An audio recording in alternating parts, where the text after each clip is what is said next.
8월 7일 정말 염천입니다.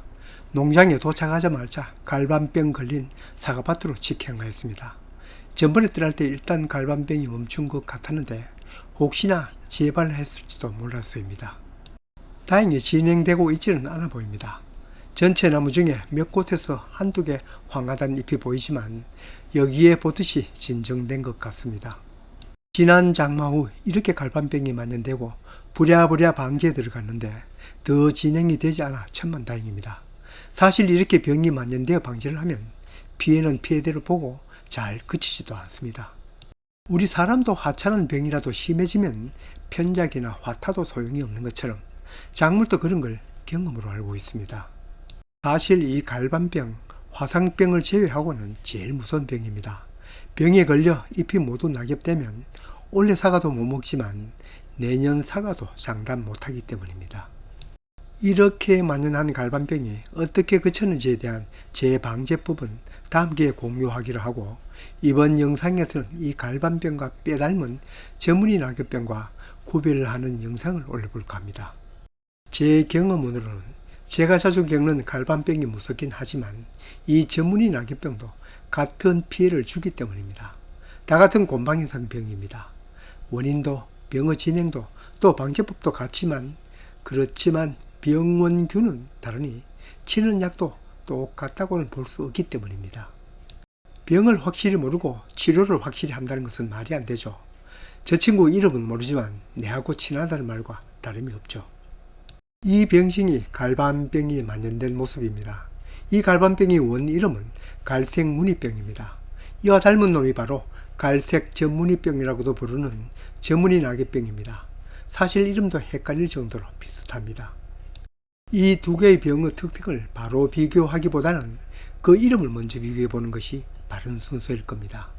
갈색 무늬병과 젖무늬 낙엽병입니다.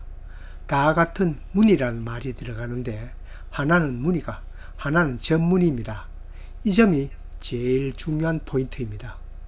그냥 무늬라면 이렇게 천에 잉크가 번져가듯 나타난 무늬이고, 젖무늬라면 크고 작은 점을 찍어 놓은 듯이 한 것이라는 차이입니다.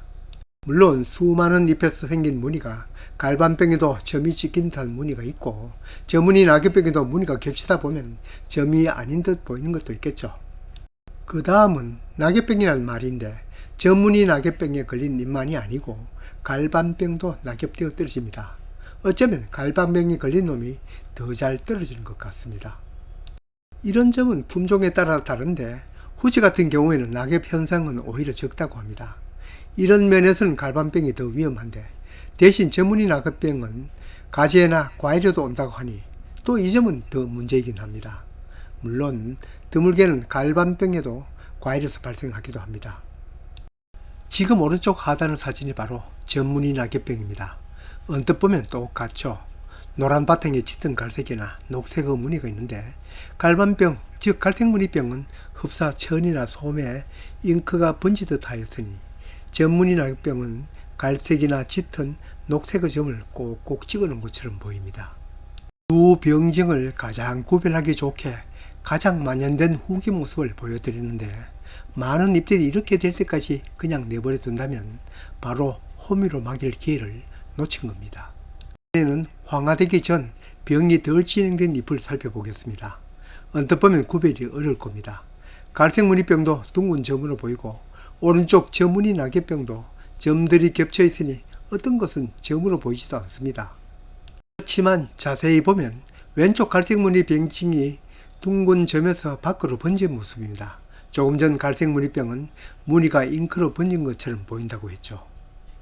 오른쪽 저무늬병은 크고 작은 점들로 구성되어 있으며 그 점들이 겹친 것들이 많은 것 뿐입니다. 얕은 갈색 무늬병이든 저무늬 낙엽병이든 이렇게 병이 진전되어도 찾기는 어렵습니다. 힘이 많이 듭니다.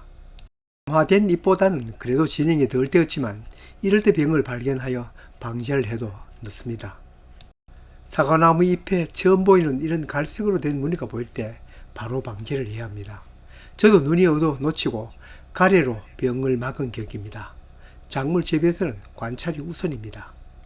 이렇게 병이 퍼져 입속에 있던 염록소까지 사라진다면 이 잎은 틀림없이 낙엽되고 전염성도 빠릅니다. 저를 비롯한 많은 사람들이 이런 병증을 갈반병, 전문이병의 병증으로 기억하고 있습니다. 전문이든 그냥 문이든 이러한 초기 병증을 기억하는 것이 방지에 도움이 되겠죠. 저나 시청자분이나 이 병증을 기억하는 것이 좋겠습니다. 사실 이 말도 맞진 않죠. 병이 발생하고 서두른 것은 언제나 늦습니다. 이렇게 작게라도 발생한 병은 지워지지 않습니다.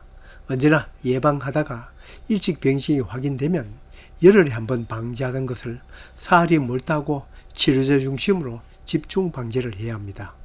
그렇다고 작용기작 카 중심의 예방약을 빠뜨려도 안 됩니다. 병의 비산을 막기 위해서입니다. 이러한 갈색무늬병, 전문이 낙엽병은 비슷한 환경에서 발생하기 쉽습니다. 둘 다 곰팡이성 병이고 잔황균입니다. 습한 환경에서 잘 발생합니다. 또 꼭 사과에만 발생하는 것도 아닌 야생나무에도 있습니다. 병균은 이 자리에서 활동하다가 내년 4, 5월부터 포자가 비산하기도 하지만 야생의 나무에서 비산되어 날아올 수도 있습니다. 그러니 사과나무에는 5월부터 꾸준히 작용기작 카 중심의 예방제로 꾸준히 방제를 해야 합니다.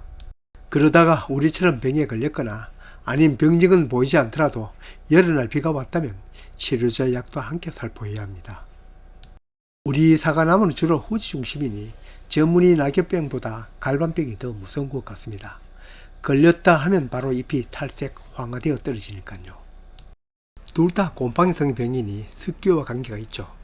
장마가 계속된다거나 배수가 잘 되지 않다거나 가지와 잎이 우거져 햇빛과 통풍이 되지 않을 때 생깁니다. 생기는 곳도 밖에 햇빛을 잘 볼 수 있는 곳보다 안쪽 햇빛이 없는 곳에서 먼저 발생합니다. 원인이 이러하니 방제의 열쇠도 치료약과 함께 배수, 수분 제거, 통풍 환경이겠죠. 갈반병은 갈반병 방지약으로, 전문이 낙엽병은 전문이 낙엽병의 해당 약으로 방제를 해야 하지만 앞에서 언급한 것처럼 곰팡이성 병이니 두 가지 모두 방제되는 약이 많습니다. 그래도 해당 방제약이 더 잘 듣는 것은 당연하므로 약을 고를 때는 꼭 확인을 하는 것이 좋겠습니다. 예방제로 치는 약은 저항성이 없으니 언제나 같은 약으로 쳐도 되지만 치료약은 바꾸어야 합니다. 연속으로 쳐도 2회 반복되지 않도록 약을 바꾸어야 합니다. 어느 약이 잘 뜨는지는 저도 모릅니다. 그러나 갈색무늬병이나 갈색전무늬병 치료약은 다계통과 사계통이 많습니다. 두 병 모두 원래 발생하였다면 내년에도 발생할 수 있습니다. 갈반병은 낙엽에, 전문이 낙엽병은 가지와 잎에 활동을 합니다. 전문이 낙엽병이 발생된 가원은 전정을 할 때도 또 도장지를 제거할 때도 가까이 두지 말고 멀리 버리는 것이 중요합니다.